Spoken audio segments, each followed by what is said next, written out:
சுற்றி பார்ப்போம். இங்கே பாருங்கள் ஃப்ரெண்ட்ஸ், இப்போ நம்ம எங்கே வந்திருக்கோம்னா அருள்மிகு ஸ்ரீ ராஜராஜேஸ்வரி மகாபீடத்துக்கு தான் வந்திருக்கோம். ராஜராஜேஸ்வரி மகாபீடம்னா அம்பாள், அவங்களுடைய வாகனம் இந்த சிங்கம் தான் ஃப்ரெண்ட்ஸ்.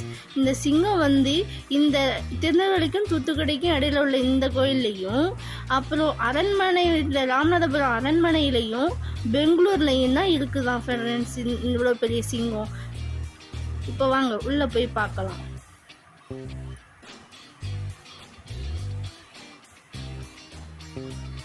இந்த அம்பாள் கோவிலை சுற்றி என்னென்ன காவல் தெய்வங்கள் இருக்குன்னு பார்ப்போம் ஃப்ரெண்ட்ஸ். இப்போ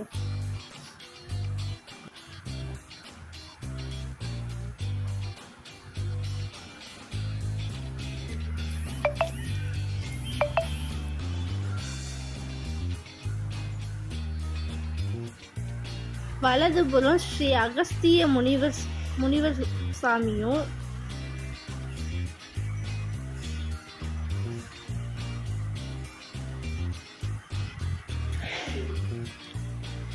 இடதுபுறம் ஸ்ரீ முத்துகிருஷ்ண சுவாமியும் அமைஞ்சிருக்காங்க ஃப்ரெண்ட்ஸ்.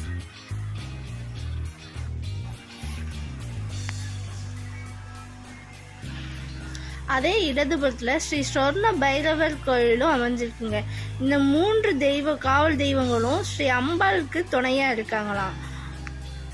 வாங்க ஃப்ரெண்ட்ஸ், அப்படியே மேலேயும் என்னென்ன இருக்குன்னு அப்படியே சுற்றி பார்ப்போம்.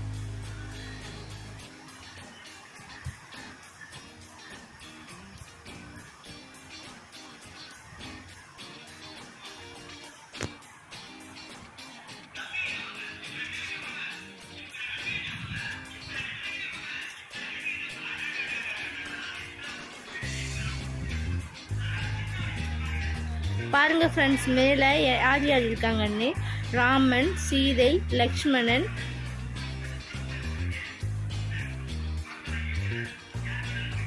விநாயகர், சரஸ்வதி, அம்பாள்,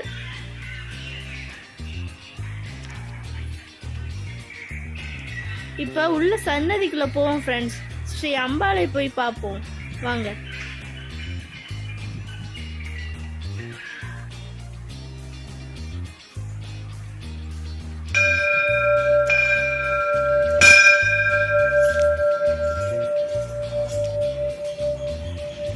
வெளியே வாசல்ல பார்த்தோம் நம்ம அதே சிங்கம். இப்போ ஸ்ரீ அம்பாளுடைய காவல் வாகனம் அவங்களுக்கு முன்னாடியும் உள்ள வச்சிருக்காங்க ஃப்ரெண்ட்ஸ்.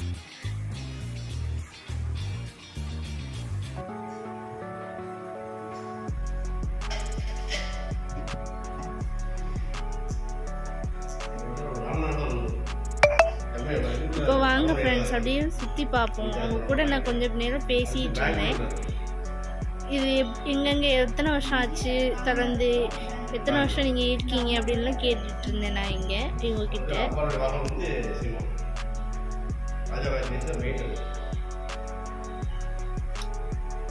அந்த வெளியில் உள்ள சிங்கமும் இங்கே உள்ள சிங்கமும் பாருங்க ஃப்ரெண்ட்ஸ், ஒரே ஈக்குவலாகவே இருக்குது.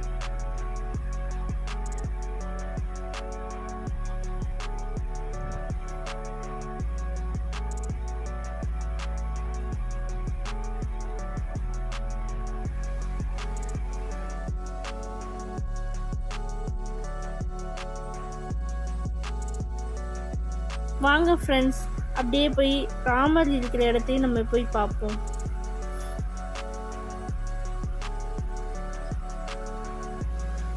ராமன், லக்ஷ்மணன், சீதை இந்த 3 பேரும் தமிழ்நாட்டில் வேற எந்த கோயில்லையுமே இல்லைங்க ஃப்ரெண்ட்ஸ், இங்கே மட்டும்தான் இருக்காங்க.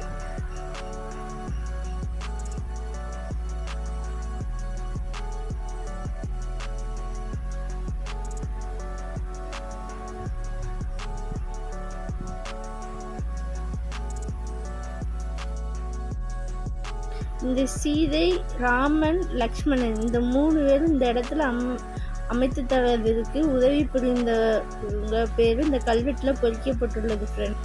இப்போ தான் நம்ம என்ன பார்க்க போகிறோன்னா, நம்ம மெயினாக பார்க்க வந்து அனுமான் சிலை ஃப்ரெண்ட்ஸ். சேலத்தில் கூட 70 அடியில் தான் ஃப்ரெண்ட்ஸ் இருக்கான். ஆனால் நம்ம தூத்துக்குடிக்கும் திருநெல்வேலிக்கும் இடையில அந்த செல்வ விநாயகபுரத்தில் வந்து அமைஞ்சுள்ள கோயில் வந்து 77 அடி உயரத்தில் இந்த அனுமன் சிலை அமைஞ்சிருக்குங்க ஃப்ரெண்ட்ஸ். நாங்கள் எவ்வளவோ முயற்சித்தோம் அந்த மேலே உள்ள அந்த சிலைக்கு கீழே உள்ள அனுமான் சிலையை எடுக்கிறதுக்கு. ஆனால் அவங்க வந்து எடுக்கக்கூடாதுன்னு சொல்லிட்டாங்க. மித்ததெல்லாம் எடுத்துக்கோங்க, ஆனால் அது மட்டும் எடுக்கக்கூடாதுன்னு சொல்லிட்டாங்க. இருந்தாலும் நாங்கள் வந்து தூரத்துலேருந்து லாங் டிஸ்டன்ஸ்லேருந்து எங்களுக்கு தெரிஞ்ச அளவுக்கு எடுத்துருக்கோம். உங்களுக்கு தெரியுதான்னு பார்த்துக்கோங்க ஃப்ரெண்ட்ஸ். நெக்ஸ்ட் டைம் நாங்கள் எப்படியாவது அவங்கக்கிட்ட பர்மிஷன் கேட்டு நாங்கள் எடுப்போம். அங்கே உள்ள பூசாரிங்கள்ட்டலாம் நாங்கள் விசாரித்தோம் இந்த கோயிலோட வந்து பலன் என்ன அப்படின்னு. அவங்க சொன்னாங்க, கற்பம் தரிக்காதவங்க வந்து இந்த கோயிலில் வேண்டுனாலும் கூட கற்பமாகி வருவாங்க, அடுத்த வருஷம் குழந்தையோடு வருவாங்க அப்படின்னு சொன்னாங்க. அப்புறம் வந்து கல்யாணம் ஆகாதவங்களுக்கு கல்யாணம் ஆகிருக்கு அப்படின்னு சொல்லியிருக்காங்க. அப்புறம் படிப்பறிவு இல்லாமல் வந்து இங்கே வந்து துளசியில் மாலையிலையும் எலுமிச்சை பழத்தை கோர்த்து மாலை போடுறவங்களுக்கு படிப்பு நல்லா வந்து அவங்கெல்லாம் பெரிய பெரிய வேலையிலலாம் அமைஞ்சிருக்காங்க. வருஷாபிஷேகம் இப்போ வந்து அவங்க வந்து அவங்களால முடிஞ்சதை பண்ணுவாங்க அப்படின்லாம் நல்லா நிறையா சொன்னாங்க ஃப்ரெண்ட்ஸ். நீங்களும் இங்கே வந்து இந்த ஆஞ்சநேயரோட ஆசீர்வாதத்தை வாங்கிக்கோங்க ஃப்ரெண்ட்ஸ்.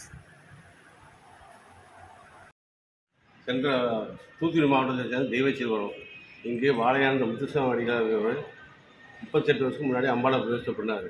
அம்பாளை பிரதிஷ்டை பண்ணி உலக சேமத்துக்காக விஸ்வரூப ஆஞ்சநேயர் வைக்கணும்னு சொல்லி அருளாக சொன்னார். அதன் மூலிமா 2001 வேலை ஆரம்பிச்சு 2001 கும்பாபிஷேகம் நடந்தது. அதுக்கப்புறம் 2014 2 கும்பாபிஷேகம், இப்போ 2024 நடக்கும். இங்கே வந்து குழந்தை பாக்கியம், தொழில் சம்மந்தப்பட்டது, கடன் நிவர்த்தியாகும், கல்வி சம்மந்தப்பட்டு நடக்கும். அது விஸ்வரூப ஆஞ்சநேயருங்கிறது இங்கே தமிழ்நாட்டில் வேறு எங்கேயும் கிடையாது. தமிழ்நாட்டில் 77 அடி உயரம். வந்து சொத வேலை, சிமெண்ட் சொத வேலை செய்யப்பட்டது. வந்து ரொம்ப விசேஷம். அதே ஒரே வளாகத்தில் அம்பாள், ராமர் ஆஞ்சநேயர் எல்லாம் சேர்ந்துருக்கு. இங்கே வந்து தரிசனம் போகிறது எல்லா காரியம் சிறப்பாக நடக்கும். தொழில் சம்மந்தப்பட்டது, கல்வி, குழந்தை பாக்கியம் எல்லாமே நடக்கும். இது நீங்கள் எப்படி போகணும்? தமிழ்நாட்டில் தெய்வச்செல்வத்துக்கு அடுத்து ராம்நாடு அரண்மனைக்குள்ள இருக்குது. அடுத்து பெங்களூரில் இருக்குது. ராஜராஜேஸ்வரி ரொம்ப விசேஷமானது, பிரசித்தி பெற்றது, ரொம்ப நல்லாயிருக்கும்.